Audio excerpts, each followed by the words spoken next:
ये सारी चीजें किसी एक खास चीज की पर्दापोशी के लिए हो रही हैं। जब वो पर्दे को तय हो जाएगा तो फिर मुलाकातें भी खुद ब खुद हो जाएंगी, कोई इतनी बड़ी बात नहीं। क्या पर्दा हो सकता है वो इस साहब? कुछ दिन पहले इमरान खान से खलीज के कुछ दो बड़े वुज़रा या ओहदेदारों या जिम्मेदारों ने मुलाकात की है। एक पहले मैं ये बता दूं कि ये जो 5 जनरल्स हैं, ये बड़े बारसूख और इस्टेब्लिशमेंट में भी बड़ी रिस्पेक्टेबल एक नजर से देखे जाते हैं और पीटीआई के हलकों में। पहले तो मैंने आप मेरा जुमला दोबारा सुने, मैंने कहा कोई क्रेडिबल गवाही आए कि इमरान खान ने ये कहा है। बिस्मिल्लाहिर्रहमानिर्रहीम, अस्सलाम वालेकुम। मैं हूं सभी काज़मी। आप देख रहे हैं फेसबुक और यूट्यूब। 25 अप्रैल आज जुमे का दिन है। अल्लाह पाकिस्तान पर अपना रहम और करम करे। जुमे के सदके सबसे बड़ी जो खबर अमेरिका से जो विल्सन की तरफ से जमहूरी बिल जिसने पेश किया है, उसने पहलगाम के हमले को दहशतगर्दी से जोड़ते हुए पाकिस्तान में जमहूरियत का मुतालबा किया है और इसमें हिंदुस्तान की शमूलियत भी इस मामले में बढ़ती जाएगी। अब इस बिल में बड़ा वजन बढ़ेगा और उसके अलावा अमेरिकन कांग्रेसमैन की बहुत सारी ट्वीट्स भी इस हमले पर हिंदुस्तान के हक में आना शुरू हो गई हैं। इसका क्या असरात होंगे, वो इसरार राना साहब मेरे साथ मौजूद हैं, इनसे बात करेंगे भी। आलिया हमजा की रिहाई बिलाखिर हो गई है, उनका इस्तकबाल हुआ जेलम से लाहौर, लेकिन रास्ते में पुलिस भी जगह जगह मौजूद थी और इस वक्त रियासत की अपने लोगों पर फस्तायत भी जारी है। मंडी बहाउद्दीन में हाजी इम्तियाज़ की खड़ी फसल 130 एकड़ वहाँ पर काट के उसको ज़ाया किया जा रहा है। इस वक्त पुलिस वहाँ मौजूद है और इसके साथ साथ जो अफवाज पाकिस्तान के रिटायर्ड जर्नेल हैं, उन्होंने इमरान खान से मुलाकात के लिए इस वक्त अदालत में दरख्वास्त की है कि इमरान खान से उनकी मुलाकात हो। मामलात पाकिस्तान के बड़े अहम है इस वक्त। मियाँ नवाज शरीफ साहब जो हैं वो इस वक्त भारत, नरेंद्र मोदी और इस मौजूदा सूरत हाल पर बिल्कुल खामोश हैं। उनकी तरफ से कोई बयान नहीं आ रहा, कोई जुमला नहीं आ रहा और कहा जा रहा है कि इंतज़ार करें कि मियाँ साहब इक़्तिदार से निकलेंगे तो वो हिंदुस्तान को नाम भी बता देंगे ये हमला किसने किया था। लेकिन चूँकि इस वक्त हुकूमत है उनकी और सब के सब खामोश हैं। वो लोग जो एक दिन में 2-2 3-3 प्रेस कॉन्फ्रेंस किया करते थे तहरीक इंसाफ पे, इमरान खान पे, उनकी तरफ से खामोशी वो बड़ा अचंभा है। ये भी इसार साहब से डिस्कस करेंगे। दुनिया के इस वक्त बहुत सारे ममालिक, बल्कि अगर कहा जाए तमाम ममालिक हिंदुस्तान के साथ खड़े हैं जो इस वाक़े की मज़म्मत कर रहे हैं। जबकि जाफ़र एक्सप्रेस के हमले पर पाकिस्तान में बड़ी तन्हाई थी, ख़ारजा पॉलिसी की नाकामी थी और ये मामलात इस तरह लग रहा है जैसे 1971 के मामलात थे, अक्सरियत को अक़लियत पे। आपको पता है जो उस वक़्त वारदात हुई और उसके नतीजे में हिंदुस्तान ने उसका फ़ायदा उठाया। क्या इस वक़्त ऐसा ही हो सकता है कि इंडस रिवर का जो अभी सामने आया लेटर बड़ा ख़तरनाक था? ये तमाम मामलात डिस्कस करते हैं। मेरे साथ मेहमान मौजूद हैं। सबसे पहले तो ये जो मामला आपके सामने पहलगाम का और पाकिस्तान के मौजूदा हालात हैं, आपको क्या लगता है पहले क्या ये कोई फ़ॉल्स फ्लैग ऑपरेशन था या इसे कोई मिली भगत कहा जा सकता है या वाक़ई वहाँ पे दहशतगर्दी हुई? देखिए, हम अपने-अपने एंड से चीज़ों को देखते हैं ना, बहुत सारी चीज़ें जो हमें दहशतगर्दी लग रही होती हैं, किसी और एंड से वो ऐसा लगता है कि फ्रीडम फाइटर्स की कोई कार्रवाई है। तो मैं इस बहस में तो नहीं पड़ रहा। मैं तो इस जो वाक़या हुआ है और इसके जो असरात हैं, इसको जैसे कि आपने अभी अपने इंट्रो में भी कहा, ये पाकिस्तान की बदकिस्मती कह लें, नाअहली कह लें या बददियानती कह लें कि जब जाफर एक्सप्रेस का वाक़या हुआ था, तो पाकिस्तान के पास भी इसी तरह का एक मौका मौजूद था, जिसमें वो एग्रेसिव खेल के भारत को डिफेंसिव कर सकता था और दुनिया को की हमदर्दियां अपनी तरफ ले सकता था, क्योंकि वो ये वाला जो पहलगाम वाला है, इसकी तो अभी बहुत सारी क्रेडिबिलिटी और ऑथेंटिसिटी के ऊपर डिबेट हो रही है। जाफर एक्सप्रेस पे तो कोई हो ही नहीं सकती थी, ना हो रही थी। वो तो बिल्कुल ऐसे शीशे की तरह सामने रखी हुई चीज थी। लेकिन बदकिस्मती से हमारे इदारों को वो अल्लाह ने अकल ही नहीं दी कि वो उस चीज को इस्तेमाल करते। हम दबे दबे डरू डरू लहजे में बात करके खामोश हो गए। भारत एक तगड़ा मुल्क है, उसकी इकोनॉमी बहुत तगड़ी है, उनके पॉलिटिशियंस के पैर जमीन पे लगे हुए हैं, वो कोई खलाओं में या हवाओं से उतरे हुए लोग नहीं है, तो वो बड़ा बहादुरी से चीजों को खेलते हैं।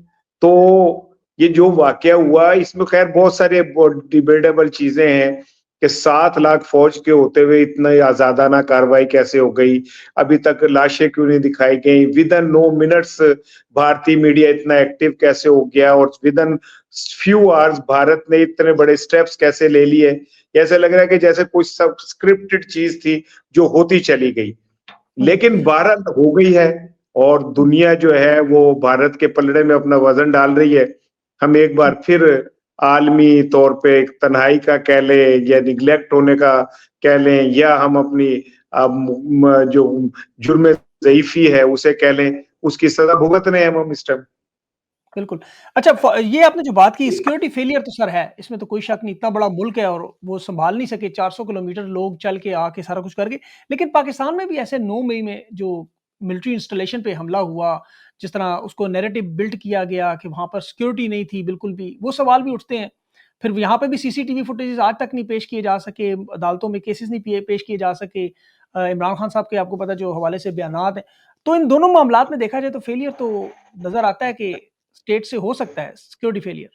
बिल्कुल हो सकता है, इसमें तो कोई दो राय नहीं है और इसीलिए हम मेरे जैसे लोग इस वाक़ये की आज़ादाना जुडिशियल इंक्वायरी का मुतालबा करते हैं, बिल्कुल। ताकि एक दफ़ा क्योंकि ये ज़हन में रखिएगा कि 9 मई पाकिस्तान के अंदर तारीख में लिखा गया, इसको मिटाना मुमकिन नहीं है। लेकिन हम चूँकि एक है ही कन्फ्यूज़ कौम, कायदे-आज़म की शहादत से लेके और ज़ुल्फ़िकार अली भुट्टो की शहादत तक और बड़े-बड़े वाक़यात में कहीं हम क्लैरिटी नहीं है हमें किसी चीज़ में भी। जी। हम कन्फ्यूज़, हम वो आधे तितर आधे बटेर लोग हैं और 9 मई पे भी यही आलम है। इसलिए मैं भी बार-बार यही मुतालबा करता हूँ कि इसकी एक दफ़ा आज़ादाना जुडिशियल इंक्वायरी होनी चाहिए। अच्छा लेकिन सर ये अक्सर माज़ी में तो हमने देखा कि इस तरह जब हुकूमतें बदलती हैं, आपको याद होगा जिनापुर के नक्शे भी ऐसे निकले थे। इसी तरह नवाज़ शरीफ पे 153 लोगों का अगवा का जहाज़ का वो स्कैंडल भी बना था, पूरा केस चला, गद्दारी का मुकदमा, वो 10 साल मुल्क से बाहर मुआहदे भी हुए, लेकिन वो फिर सारे हुकूमतें बदली, वो सारे ऐसे माज़ी में गुम हो गए। तो 9 मई भी इस तरह ही शायद अगले आइंदा आने वाले सालों में किसी को याद भी ना रहे। नहीं, याद तो रहेगा। याद तो मेरी रहेगा। बात सभी याद रखेगा। ये तो और अगर कोई इसे भुलाना भी चाहेगा तो कोई नहीं भूल सकेगा। क्योंकि इसके 2 रुख हैं। एक रुख एस्टेब्लिशमेंट का है, जिसमें वो ये कहते हैं कि जी ऐसा हुआ और क्या कहते हैं बेहुरमती हुई और इंस्टॉलेशन के ऊपर हमला हुआ, ये एक रुख है। दूसरा रुख ये कि 9 मई के नाम पे पंजाब में जो फस्तायत का मुजाहरा हुआ, लोगों के घरों में घुस के जो कुछ किया गया, जिस तरह खवातीन के साथ जो हुआ, जिस तरह नौजवानों के साथ हुआ, घरों में तोड़-फोड़ हुई, वो दूसरा रुख है। तो अगर एस्टेब्लिशमेंट इस वाक़ये को नहीं भूलने देगी, तो पीटीआई भी नहीं भूलने देगी। इसीलिए मैं ये कहता हूँ कि बेहतर ये है कि इसका एक दफ़ा पंजाबी में कहते हैं कटी-कटा निकल आए, ताकि एक दफ़ा क्लैरिटी आ जाए कि ये क्या है। आइदर दिस साइड और दिस साइड। तो बिल्कुल। 9 मई को अगर ये कोई कहे कि उनको भूल जाएगा या भुलाया जा सकता है, तो पॉसिबल नहीं है भुलाना। बिल्कुल सर, ये बात आपकी बिल्कुल दुरुस्त है, जो ज़ुल्म और फस्तायत की तारीख़ है, उसे नहीं भूला जा सकता। अच्छा 2019 में बालाकोट हमला हुआ था, आपको याद होगा। अवाम खड़ी थी उस वक़्त अपने इदारों के साथ, अपने अफ़वाज पाकिस्तान के साथ और इमरान खान की हुकूमत थी, उस पे जवाब भी दिया गया। सोशल मीडिया पे भी आपको याद होगा एक ट्वीट आती थी और हिंदुस्तान ने बल्कि यहाँ तक कहा था कि अरबों रुपया लगा के हम जो बयानिया नहीं बना सके, यहाँ फ्री ऑफ कॉस्ट नौजवान कर रहे हैं। आज वो माहौल नज़र नहीं आ रहा, लोग जो है वो बात तो करते हैं कि हम पाकिस्तान के साथ खड़े हैं, लेकिन वो कहते हैं नहीं पहले इमरान खान को रिहा करो। आप ये जो ज़ुल्म और फस्तायत हो रही है इसको बंद करो।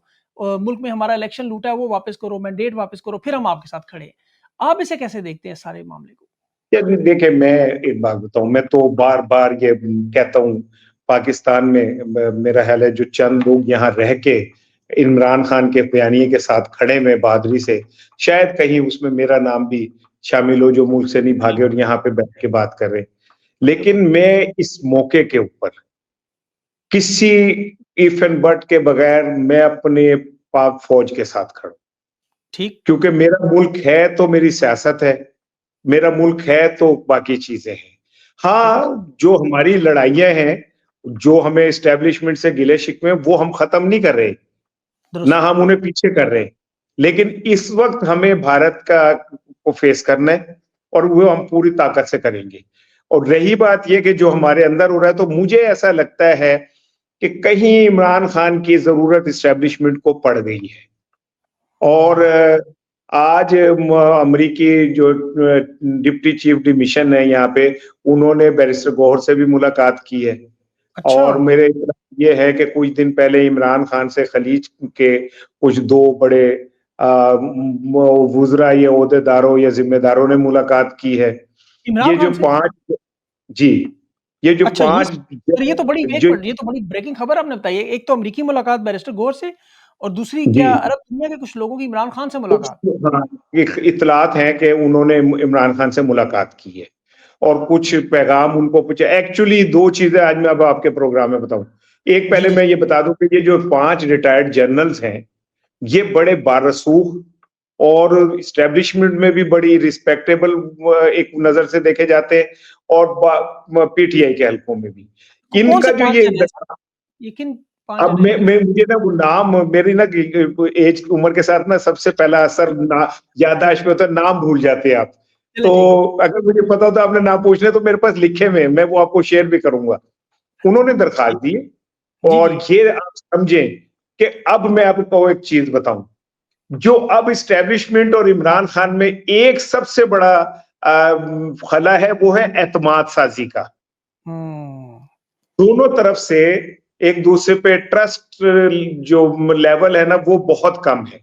इमरान खान का मौकफ ये है कि मैंने माजी में बहुत सारी जगहों पे जो मुझ तक पैगामात आए उन पे ट्रस्ट करके मैंने अपनी स्ट्रेटेजी बदली, लेकिन वाइस वर्सा मेरे साथ अच्छा नहीं हुआ। स्टैब्लिशमेंट ये कहती है कि मेरा एक जुमला वो अक्सर दोस्त मुझे कहते हैं, मैं खान के लिए कहता हूँ कि तो सोना है वो तो तिखा है। तो एस्टैब्लिशमेंट कहती है कि जी सोना भी है, तिखा भी है, ते फिर अवाम दे नाल भी है, अवाम है। तो इमरान खान बाहर आके क्या एक अच्छे बच्चों की तरह बिहेव कर सकेंगे, ये बहुत बड़ा बिलियन डॉलर क्वेश्चन है, जो हुँ। जिसकी वजह से एक ट्रस्ट डेफिसिट कम नहीं हो रहा। अब मैंने जो आपको बात बताई है और ये 5 जनरल्स को मिला के और अमरीकी चीफ डिश मिशन को मिला के अगर आप एक ताना बाना बुने, तो ताना बाना ये बुना जा रहा है कि इमरान खान को एक इनको एक जमानत की जरूरत है कि इमरान खान जो हमसे बात करेंगे वो उस पर पूरे उतरेंगे।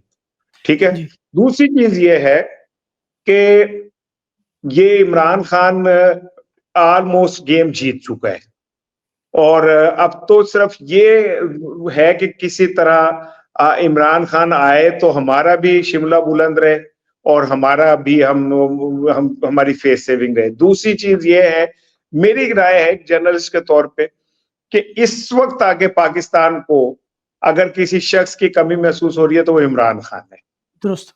क्योंकि इमरान खान की क्रेडिबिलिटी, इमरान खान का कद, इमरान खान का इंटरनेशनली एक रिस्पेक्ट, इमरान खान की पूरी दुनिया के अंदर एक जो परसेप्शन है, पाकिस्तान को एक वक्त जरूरत थी एक ऐसी शख्सियत की जिसके ऊपर दुनिया ट्रस्ट करती हो या जिसकी शख्सियत के दुनिया जो है ना वो रखती हो। अब शहबाज बिल्कुल। शरीफ साहब तो पाकिस्तान का केस नहीं लड़ सकते, नहीं, नहीं सर, ठीक है ना। नहीं। शहबाज शरीफ साहब की तो अपनी क्रेडिबिलिटी है कि वो अपने मुंह से कहते हैं मैं जाऊं तो लोग जेबों पे हाथ रख लेते हैं कि जेब जो पहना कर ले, ठीक है। तो इन सारे मामलात में मुझे ऐसा लगता है कि पाकिस्तान को भी जरूरत है इमरान खान की हुँ। और बिल्कुल सही बात। ये मौका है जहां पे इमरान खान, अगर मैं आज अपने प्रोग्राम में भी कहा है, वीलॉग में भी कहा है कि अगर इमरान खान एक क्रेडिबल जराए के जरिए एक ये मैसेज दे दें कि इस वक्त हम पाक फौज के साथ खड़े हैं, मुख्तलाफात बाद की बात है, तो इमरान खान का कद तो पाकिस्तान में है ही बहुत बुलंद, उसको तो आप छोटा करते करते खुद छोटे हो गए, लेकिन ये कि उससे एक जो ट्रस्ट डेफिसिट है वो बहुत जल्दी खत्म हो जाएगा और पाकिस्तान को इसकी जरूरत है। मैं बार बार ये कह रहा हूं कि पाकिस्तान को इमरान खान की जरूरत है, इमरान खान को इस वक्त बाहर होना चाहिए, इमरान खान को लीड फ्रॉम द फ्रंट करना चाहिए और पाकिस्तान का केस अगर कोई लड़ सकता है तो इमरान खान लड़ सकता है। बिल्कुल सर, ये आपने दुरुस्त कहा है, शहबाज शरीफ से बेहतर तो आप और मैं सिफारतकारी कर लेंगे। लेकिन ये खान साहब की मुलाकातें नहीं होने दी जा रही। उनका जेल में आपको पता है अभी उनको तौहीन अदालत बल्कि उनके ऊपर डाल दी। बजाय ये कि वो सुपरिटेंडेंट अडयाला पे डालना चाहिए। तो खान साहब पैगाम कैसे देंगे कि फ़ौज के साथ मैं खड़ा हूँ या फ़ौज मेरे साथ खड़ी है। तो वो उन जब तक वो अडयाला जेल में जाके मिलेंगे नहीं, उनके साथ कोई बातचीत नहीं करेंगे, यहाँ मुलाकातें नहीं होने देते। वो जज साहब भी भाग जाते हैं बार-बार। अलीमा खान आपको पता है 8 घंटे आज भी खड़ी नहीं है अदालत में। तो फिर क्या अच्छा, तो करें? इसमें पहले तो मैंने आप मेरा जुमला दोबारा सुने, मैंने कहा कोई क्रेडिबल गवाही आए कि इमरान खान ने ये कहा है। मैंने जब अभी आपसे हुँ। बात की तो मैंने जुमला कहा था कि क्रेडिबल गवाही, ठीक है ना। और क्रेडिबल। क्रेडिबल गवाही इस टाइम सबसे बड़ी वो अलीमा खान है बिल्कुल ऐसा ही है। और कोई क्रेडिबल नहीं है। ठीक है? बिल्कुल दुरुस्त, और इसलिए मिलने यही नहीं वजह देंगे। है, आप लतीफ़ा सुन लें, पाकिस्तान के इस सिस्टम का को समझने में आज सुप्रीटेंडेंट अडयाला ने एक दरखास्त दे दी है इमरान खान, सलमान अकरम राजा, बैरिस्टर गौहर बिल्कुल, और इंतज़ार पंजोता के खिलाफ तौहीने अदालत की। अंदाज़ा करें बिल्कुल, एक 18 ग्रेड का जो आदमी है, वो साबिक वज़ीर-ए-आज़म के खिलाफ दरखास्त दे रहा है और वो बंदा जो अदालतों को वो कर रहा है, वो रख रहा है अपने जूते की नोक पे, वो बजाय ये कि अपनी गलती तस्लीम करे या शर्मिंदा हो या कटहरे में बुलाया जाए, उसने इनके खिलाफ ही दरखास्त दे दी है। बिल्कुल तो सर, ये इससे आपको वाक़ई अंदाजा ये जब तक ये जो मर्जी कर ले, मुझे पता है कि ये एक वन साइड प्रोपेगेंडा एक नैरेटिव बनाना चाह रहे हैं जिसकी वजह से दूसरी साइड वालों को मिलने नहीं दे रहे कि कहीं एक जुमला जो है ये सारा कुछ वो उड़ा के ना रख दे, इसलिए मुलाकातें नहीं होने दी जा रही और ये कि वो ये चाहते हैं कि जब तक ये नैरेटिव हमारा बन नहीं जाता, मामला किसी उस पे नहीं हो जाते, तब तक ये जरा इसे अवॉइड किया जाए। यही वजह के हमारे जजेस जो हैं वो भी कुर्सी छोड़ के भाग जाते हैं, लतीफे पे लतीफा करते हैं, 3 रुकनी बेंच फैसला देता है, उसे सिंगल बेंच पे भेज देते हैं, सिंगल बेंच वाला कहता है, हैं ये क्या हो गया, ये मेरे पास कैसे आ गया? जिवें नाल दे घर च कोई बच्चा क्रिकेट खेडदा ते गेंद आ जाए ना, तो कहंदे हैं कित्थों आ गई? तो आके कहंदा बाजी गेंद मेरी है, ठीक है? मेरी वो फिर होता नहीं, नहीं ये तो केस आपका ही नहीं है, वो शाम तक उन्होंने खिला के शाम को कहा जी मेरा केस नहीं है। सो ये सारी चीज़ें किसी एक ख़ास चीज़ की पर्दापोशी के लिए हो रही हैं, जब वो पर्दे को तय हो जाएगा, तो फिर मुलाकातें भी खुद ब खुद हो जाएँगी, कोई इतनी बड़ी तो बात नहीं है। क्या क्या पर्दा हो सकता है वो इरशाद साहब? वो आपके ख्याल में क्या पर्दा हो? मेरा ख्याल है कि कहीं खान साहब से कोई एंगेजमेंट तो है और वो उस एंगेजमेंट के लिए ज़रूरी ये है कि इसको को किसी मज़ीद कंट्रोवर्सी में ना डाला जाए चीज़ को। खान साहब ने जो परसों फैसल चौधरी साहब ने बाहर आके खान साहब का बयान सुनाया है, वो भी बड़ा शुभ-शुभ सा है कि इस वक़्त हमारे वतन को और अवाम को इमरान खान और एस्टेब्लिशमेंट की ज़रूरत है। तो अगर वो ये कह रहे हैं कि इमरान खान और एस्टेब्लिशमेंट की ज़रूरत है, तो इसका मतलब तो वो ये इंदिया दे रहे हैं कि मैं और एस्टेब्लिशमेंट साथ चलने को तैयार हैं। हाँ, तो वो ये जुमला कह रहे हैं। तो वो मेरा ख़्याल है ये नैरेटिव जो लोग आके बाहर कह रहे हैं, अभी उन्हीं को मिलाया जाएगा। उसके बाद देखेंगे कि किसको मिलवाना है। बिल्कुल ठीक। अच्छा अभी जो अमेरिका में हो रहा है सर ये जो जमहूरियत का बिल है कि जम वापस आना चाहिए और वहाँ पे बड़ी तादाद में अभी जो हिंदुस्तान में हुआ वहाँ पे नायब सदर भी मौजूद था, उनकी अहलिया भी हिंदुस्तानी है। वो वापस जाके वो प्रेशर बनेगा, एक लॉबिंग बनेगी तो वो भी एक बहुत बड़ा खतरा तो है वो जो बिल है। देखिए, जो ये ग्लोबल इंटर पॉलिटिक्स है ना, ये बड़ी डिफरेंट किस्म की होती है। अ, क्लिंटन साहब का वो कौन है एक खातून उनका मैं उन्होंने वो लिखा था पेशरफ तो उसमें उन्होंने कहा था कि जब मुझे बुलाया जा रहा था तो मुझे इत्तला मिल गई थी कि वहां पे मैं जाऊंगा तो कुछ वो कत्ले आम होगा और वो एक तासुर ऐसा बनेगा तो मैंने अवॉइड कर दिया। तो अगर ये बात अब से को 30 साल पहले इस्टेब्लिश हो गई थी, तो ये क्यों होता है कि जब भी को बड़ा अमरीकी इंडिया आता है तो कोई ना कोई वाकया हो जाता है और उनकी टाइमिंग ऐसी क्यों हो जाती है? और ये एक बात और ज़रूर रखें कि इस खित्ते में एक नई जंग प्लान हो रही है और वो जंग 2 है। चीन के साथ इक्तिसादी जंग जिसमें मिनरल्स नंबर 1 है और जी। ईरान के साथ एटॉमिक वो इश्यू के ऊपर। अमेरिका पूरी तरह तैयार है ईरान के ऊपर कुछ करने के लिए बलग्राम एयरबेस भी वापस ले ली है। जिनकी सरों की कीमत लगाई थी तालिबान की आज वो उनके साथ गुडी-गुडी ज़ल्मे खलीलज़ाद के साथ खेल रहे हैं। असलहे वाली बात भी दब के रह गई, कहाँ अमेरिका कह रहा था मैं ले लूँगा, ये कर दूँगा, कहाँ वहाँ जाके वो मिल के आ रहे हैं और कह रहे हैं नहीं ये बहुत अच्छे बच्चे हैं। दूसरी जानिब हम वो नायब अमरीकी सदर वहाँ जाते हैं, भारत ये वाक़या हो जाता है, भारत का वफ़द सऊदी अरब में मौजूद है और वहाँ वो कहते हैं देखें जी ये क्या हो गया? तो ये एक इंटरनेशनल एक पाकिस्तान के खिलाफ एक गेम बन रही है, जिसमें पाकिस्तान वैसे ही पहले ही वो जो है उफ़ अल्लाह हम तो कुछ कह भी नहीं सकते वाली पोज़ीशन में है, ठीक है? तो इसमें मेरा ख़्याल है कि पाकिस्तान के पास अब कोई ऑप्शन नहीं रहेगी सिवाय हुँ, इसके कि जमहूरियत की तरफ अम, जाए। वो जो गाना ना जिन्ना तेरी मर्ज़ी नचा बेलिया, वो वो वाली सूरत-ए-हाल हो जाएगी।